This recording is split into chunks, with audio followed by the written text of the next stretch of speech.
karga muna tayo ng delivery natin. Tapos ano tayo ngayon? Gentry tayo, pick up tayo ngayon.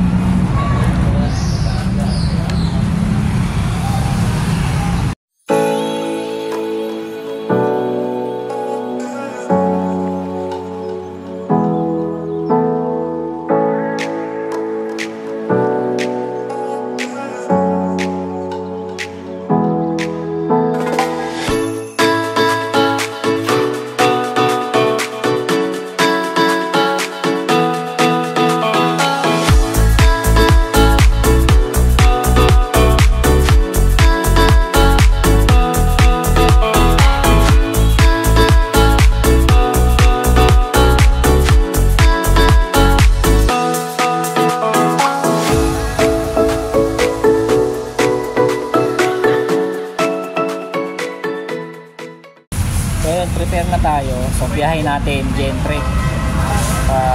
Ay seal naman na natin yung ano natin. Masking tape nga pala gamit ko para sa pagano, yung tali kasi bumibigay sa akin yung tali.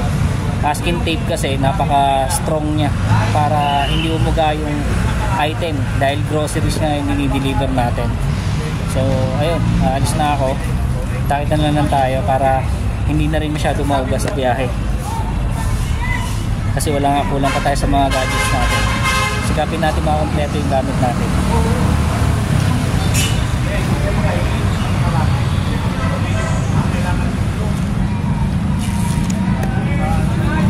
And guys, nandito na tayo sa drop off natin. At medyo maganda yung lugar parang nasa ibang bansa ka. Pero di ko napapakita kung saan tayo dahil hindi kinakaya ng motor sa drop off natin. Ayan drop off.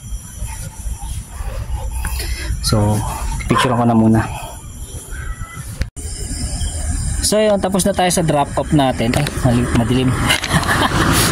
Dito sa maliwanag yan. Tapos na tayo sa drop off natin. At eto na yung last kasi 8:08 na rin. Pakita ko sa inyo yung lugar. So eto yon.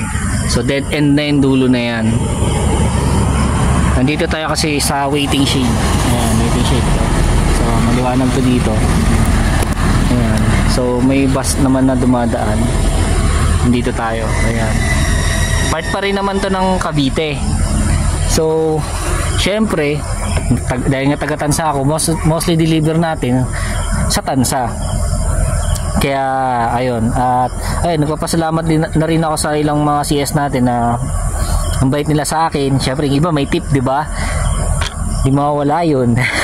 hindi naman lahat meron Syempre kung wala naman, okay lang din naman kung walang tip yun.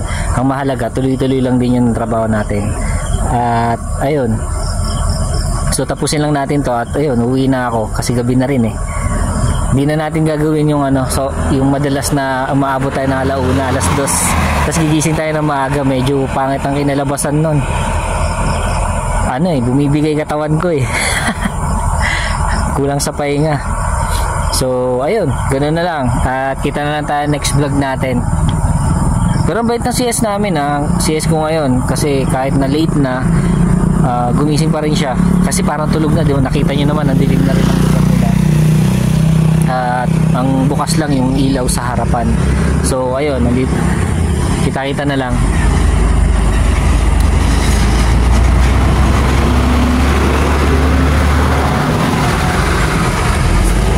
Ayan, nandito na tayo.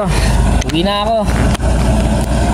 Sa lahat nga pala ng mga paps natin dyan, co-riders ko, mga matawag, pwede ba nating backbackers or basta mga kapaps na lang, kapisbam, yun, di ba? Ingat na lang lagi, ares tayo lagi.